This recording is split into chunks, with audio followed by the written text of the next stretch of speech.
First of all thanks to black wagon design की ज्यांच्या through आम्ही आमच्या घराचं इंटेरियर करून घेतलेलं आहे.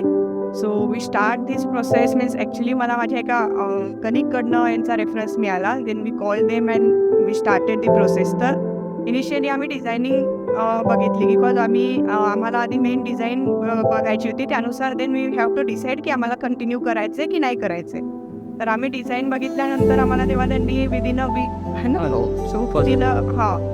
अ वीक आम्हाला त्यांनी डिझाईन शेअर केल्यात आमच्या प्रत्येक रूमच्या. तर त्या फर्स्ट याच्यातच आम्हाला त्या डिझाईन्स सगळ्या आवडल्या specially for my master bedroom. तर त्या सगळ्या डिझाईन्स आम्ही सिलेक्ट केल्यानंतर त्याच्यानंतर मी ॲक्च्युली त्यांचं काम बघितलं. त्यांचे रोमाना फ्लॅट सुरू होते काम बघितलं कारण हा माझा सेकंड होम होता. असं माझा इंटरेस्ट असा होता की राहायला जायच्या आधी सगळं काम करून घ्यायचं कारण ते मला तुकड्यात करायचं नव्हतं. त्यांचे डिझाईन्स मला आवडले, त्याचं काम आवडलं. त्याच्यानंतर मग आम्ही परत डिझाईनमध्ये चेंज केली. They are good in flexible in डिझाईनची म्हणजे त्यांचं एक डिझाईन वाईज एक पर्स्पेक्टिव्ह असतो.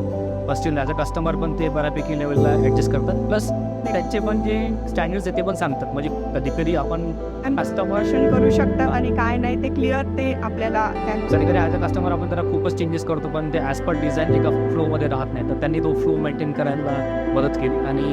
आणि मला लाईट जर थीम आवडतं जेव्हा मी हॉटेल्समध्ये व्हिजिट करतो तर मला हॉटेलचा एक लुक हवा होता. ते येलो लाईट्स ते ब्राऊन थीम तोच मी फॉलो केला. माझ्या इंटेरियरमध्ये तुम्ही बघाल का ब्राऊन टच जास्त आणि लाईटर थीम आहे. ऑलवेज दिवसा आणि रात्री दोन्ही टाईमला मूड चांगला असतं तर ते मला आवडलं. त्याच्यानंतर लाईट्समध्ये पण त्यांनी फ्लेक्झिबिलिटी दाखवली. मला इथे खूप लाईट्स हवे होते.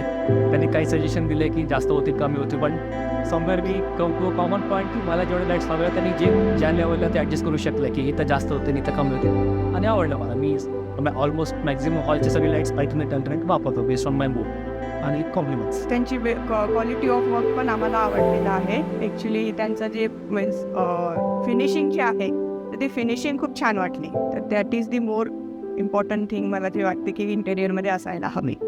तर आणि त्यानंतरही पूर्ण काम झाल्यानंतरही त्यांनी जेव्हा आम्हाला काही चेंजेस करायचे होते किंवा काही फ्लॉज आलेत आमच्या म्हणजे वॉर्डरोब किंवा जे आपण फर्निचरमध्ये सो ॲट दॅट टाईम तेव्हा त्यांनी त्यांचे वर्कर्स अवेलेबल करून दिले आणि ते इश्यूज आमचे सॉल्व्ह केले. So thanks once again to black wagon team. Thanks to black wagon.